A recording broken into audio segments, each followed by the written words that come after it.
Good afternoon.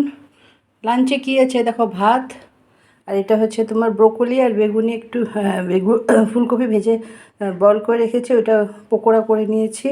এই যে দেখো ফুলকপি আর ব্রোকলি, এই যে ব্রোকলিগুলো।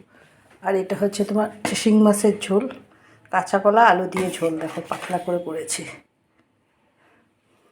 এতে কাঁচা লঙ্কা, জিরে, একটু আদা আর পেঁয়াজ দেওয়া আছে, পাঁচফোড়ন আর তেজপাতা সম্বার।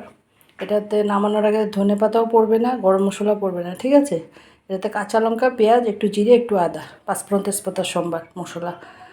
আর এটা হচ্ছে তোমার ডেলির মতো শসার স্যালাড। আর এটা হচ্ছে তোমার পালং শাক বেগুন দিয়ে রসুন পেঁয়াজের সম্বার, হলুদ নুন। আর এটা হচ্ছে তোমার ছোটো মাছের চচ্চড়ি, টমেটো দিয়ে আর পেঁয়াজ দিয়ে করেছি। আর এটা হচ্ছে তোমার ডাল, ধনেপাতা দিয়ে করেছি। এটা হচ্ছে রহড় ডাল, এ দেখো। ঠিক আছে, এই হচ্ছে আজকে আমার মেনু। আমার এই ছোট্ট ভিডিওটা যদি তোমাদের ভালো লেগে থাকে, প্লিজ আমার চ্যানেলটাকে একটু ফলো করো, একটা লাইক দিয়ে একটু কমেন্ট করো। যারা ইউটিউব থেকে দেখছো তারা আমার চ্যানেলটাকে একটু সাবস্ক্রাইব করে দিও, ঠিক আছে বন্ধুরা। এই যে দেখো, সবাই ভালো থেকো, সুস্থ থেকো, নমস্কার।